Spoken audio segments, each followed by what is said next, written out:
नमस्कार, जय हिंद, जय Bharat and welcome to Dev talks. This is Adi Achint. जैसे-जैसे जो जियोपॉलिटिकल फील्ड इवॉल्व हो रहा है, जैसे-जैसे टैरिफ सैंक्शंस आते हैं और चाइना ने भी जो रिस्ट्रिक्शंस लगाई हैं, उसके बाद से कुछ चीज़ें उभर के आ रही हैं, जहाँ पर भारत की geopolitics is actually paid off and which is very interesting. तो कुछ ऐसे एग्जांपल्स देखते हैं, जहाँ पर where you are saying is boss sanctions won't work. They will not bite and they will not bite as you guys intend. 2 examples मैं आपको बताऊँगा यहाँ पर। देखिए सबसे पहले टनल बोरिंग मशीन्स जो Mumbai, Ahmedabad high speed railway के लिए अंडर सी टनल और ये सब चीज़ों के लिए चाहिए। काफ़ी टाइम तक, महीनों तक as a matter of fact Chinese ports में खड़ी हुई हैं despite it being a German order. By the way Germany को हमने ऑर्डर दिया था जिसने चाइना से बनवाया था। चाइना रोक के बैठा हुआ है क्योंकि वो भारत को नहीं देना चाहता। लेकिन अब फाइनली कुछ ना कुछ होके लास्ट मशीन्स आई हैं। यहाँ पर जर्मन एम्बेसडर ने बोला है this will be the last Chinese machine coming into India. लेकिन वो ही नहीं है। वो तो छोटी चीज़ है, सबसे बड़ी चीज़ ये है कि टनल बोरिंग मशीन की जो कंपनीज़ हैं, जो इंडस्ट्री है, वो they are wanting to set up shop in India itself. क्योंकि वो बोलते हैं यार इंडिया के अंदर काफ़ी आगे पोटेंशियल है, तो we will actually set up the shop over here itself. तो एक de-risking यहाँ पर बड़ी क्लियरली निकल के आती है। काफ़ी आपने बैक एंड पे बात करी होगी because a lot of your projects get held up because of this and China जो एक कहीं न कहीं अगर आपको याद होगा जब मोदी जी चाइना गए थे, तो ये टनल बोरिंग मशीन्स के बारे में बोला था कि वो रिलीज़ कर देंगे, तो वो तो रिलीज़ कर दी उन्होंने, but we don't want to take future risk so this is basically risk proofing yourself. Now देखिए लोकल कैपेसिटी होना बहुत वैल्यूएबल है एंड जो सैंक्शंस और ये सब चीज़ें हैं, कल पीयूष गोयल ने भी बड़ी इंटरेस्टिंग सा एक स्टेटमेंट दिया, जहाँ पर उन्होंने भी ये चीज़ बोली कि साहब हम लोग ऐसा सिचुएशन में आना चाहते हैं जहाँ पर वे we will basically not have these threats coming on to us all the time.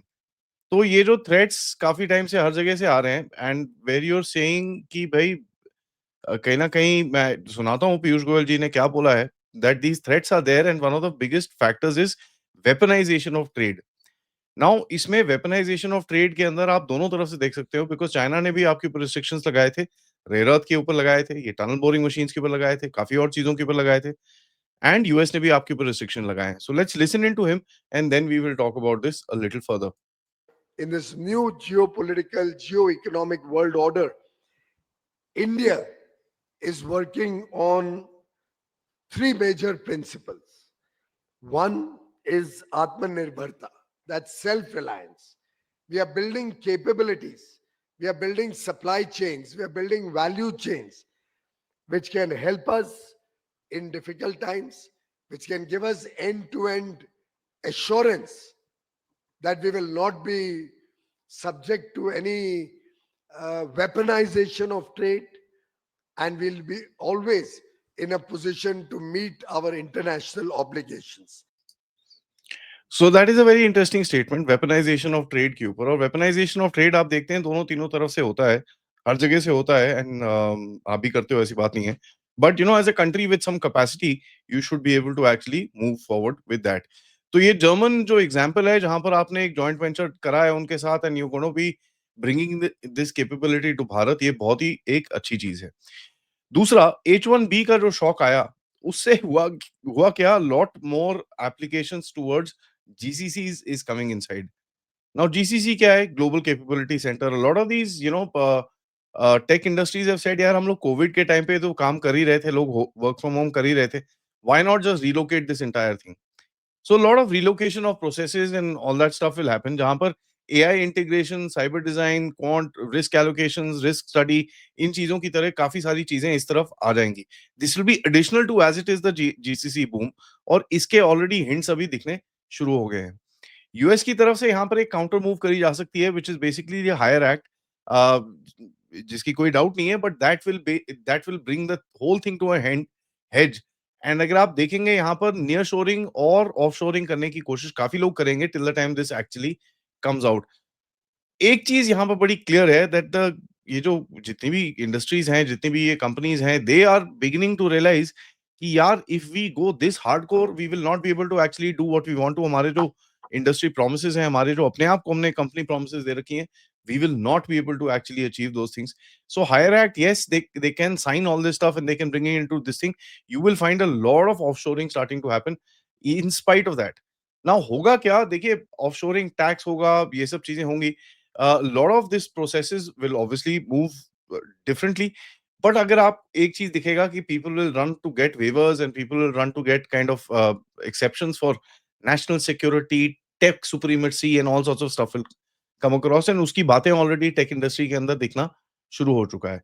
Now higher hack is, देखिए you know is a counter move which is being spoken about, but आपको just the share fact कि ये एकदम से जो shift हुआ वो दिखता है, that tells you that the sanctions का जो एक एक मास्टर इफेक्ट वो था कि भाई नहीं नहीं, bring everything to America, that exactly is not happening, and you may just find a lot of companies actually saying यार ठीक है, हम लोग ये पूरा ऑफिस ही कहीं और खोल देते हैं, so there will be some sort of stuff which will take place, because Americans capacity जो है इतनी to actually take in that kind of stuff immediately तो नहीं होगी. So for the first 2-3 years, even if they decide to kind of move off, we'll have a lot of disruptions which the American economy cannot actually take. So यहाँ पर आपको दिखेगा कि ये 2-3 examples जो मैंने आपको बताए, it is kind of a silver bullet जो आपके पास है, where you're able to actually come across and say sanctions won't work. सबसे बड़ा एग्जाम्पल अगर आप देखिए यहाँ पर आता है, is the Russian oil example. Now Russian oil का जो एग्जाम्पल है हमको पता ही है, वी आर री एक्सपोर्टिंग एंड काफी चीजें ये चल रही हैं, एंड टू अ पॉइंट अभी यूएस की तरफ से जो स्टेटमेंट दिया गया है कि भाई the entire trade deal basically rest on the fact कि आप रशियन ऑयल की डिपेंडेंसी कम करिए। तो उसमें आपने उनको एक काउंटर ऑफर दिया है कि ठीक है जी, हम कम कर देते हैं, कोई ऐसी बात नहीं है, लेकिन आप एक काम करिए, आप फिर ईरान से हमको लेने दीजिए। Russia will be laughing in the corner, उसको कोई फर्क नहीं पड़ेगा। तो ही विल से यार ठीक है, डोंट डोंट वरी, 2-3 महीने के तक ये चलने दो, कोई टेंशन नहीं है। You will not switch it off, you will reduce it, even if you do, but you are saying भाई ईरान से लेने दो मेरे को, वेनेजुएला से लेने दो मुझे, that these guys won't allow again. So it's a no go, there is no way that any discussion will happen in that aspect. Interestingly यहाँ पर न्यूज ये आती है कि यूएस के जो gas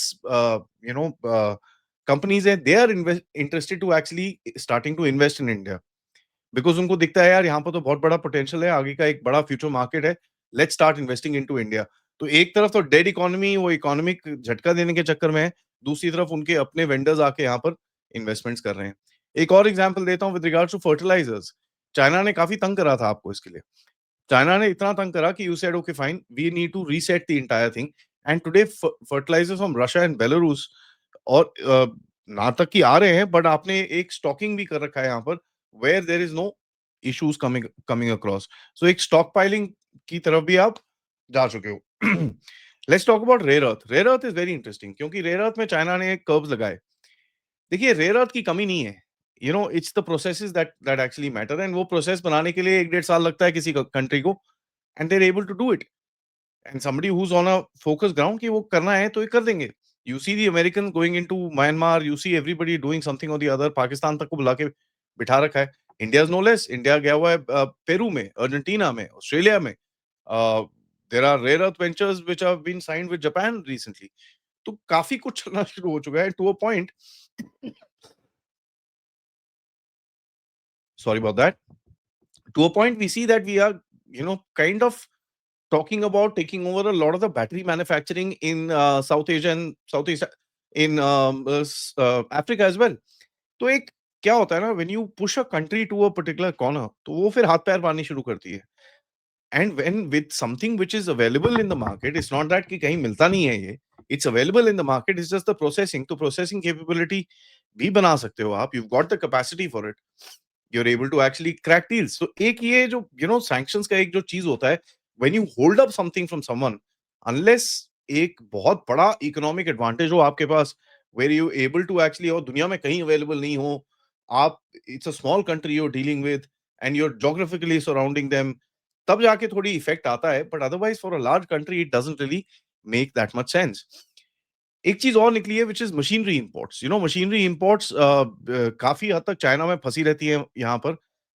PLI schemes are showing some sort of promise right now. अभी कल भी मशीन टूल्स के ऊपर भी 3,000 करोड़ रुपीस का एक पीएलआई अप्रूव करा है गवर्नमेंट ने। So that make in India capacity obviously 1-2 साल, 1-1.5 साल के अंदर you should be able to actually measure the offset जो आप चाइना के साथ क्रिएट कर पाओगे। But soon as we go forward, you will find that the trade numbers will start changing in terms of required things कि भैया इसके बिना तो हमारी इंडस्ट्री सर्वाइव नहीं करेगी, to semi required and non required stuff जिसके अंदर नॉन रिक्वायर्ड आपको धीरे-धीरे करके शेव ऑफ करना पड़ेगा। एडवांटेज इस सिचुएशन में यहाँ पर है that China because of again trade issues has started importing some stuff from you. So which was not happening before. तो अगर आप import you are able to actually sell stuff to China, तो कहीं न कहीं बैलेंस ऑफ पेमेंट के ऊपर भी आपको कहीं न कहीं फायदा मिलेगा। Same example we see with steel and cement. Now we have got couple of other plants coming up, sheet cutting, ये वो, whole lot of stuff. We are exporting steel. ठीक है, cement and steel today to the world. And ये चीज मैंने काफी time पहले बोली थी. You need to hitch on to the Gulf mega projects. ठीक है, hitch on to the Gulf mega projects and you will realize आपको एक कहीं पे भी झटका नहीं लगेगा. There is an advantage coming up. जो भी ट्रम्प साहब ने क्या बोला है, that we नहीं जी, हम तो वो मूवीज के ऊपर टैरिफ लगाने वाले हैं. So, I mean, now, this is going to be very interesting क्योंकि आपके Indian OTT brands can actually pick up, and start promoting in USA and pick up pretty easily. Furniture के ऊपर Vietnam, Philippines, Indonesia पे इन लोगों ने वो tariff डाला है, यहाँ पर आपका एक स्कोप बन जाएगा बिकॉज़ आपका टैरिफ कम है। मेरे हिसाब से I think October 14th, October 20th, October 30th is looking like a timeline जहां पर कुछ ना कुछ चीजें सेटल होनी शुरू हो जाएंगी. This will go on for a little while because Russia Ukraine खत्म होता हुआ दिखता नहीं है and the Americans need to understand that जब तक उनको ये दिमाग में पूरी तरह बैठेगा नहीं, तब तक I don't think this whole thing will kind of die down.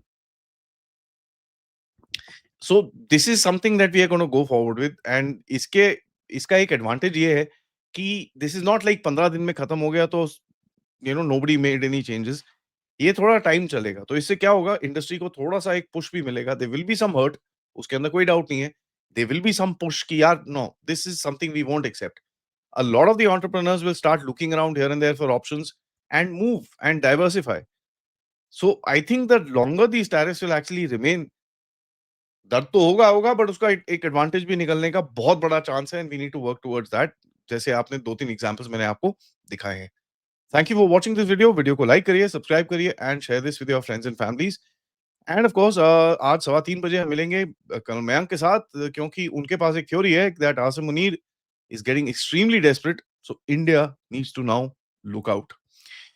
And of course इस चैनल की तरफ आप कंट्रीब्यूट करना चाहते हैं तो प्लीज कर सकते हैं using the QR code, PayPal, super sticker, super chats, या आप मेंबर्स भी बन सकते हैं. नमस्कार, जय हिंद, जय भारत.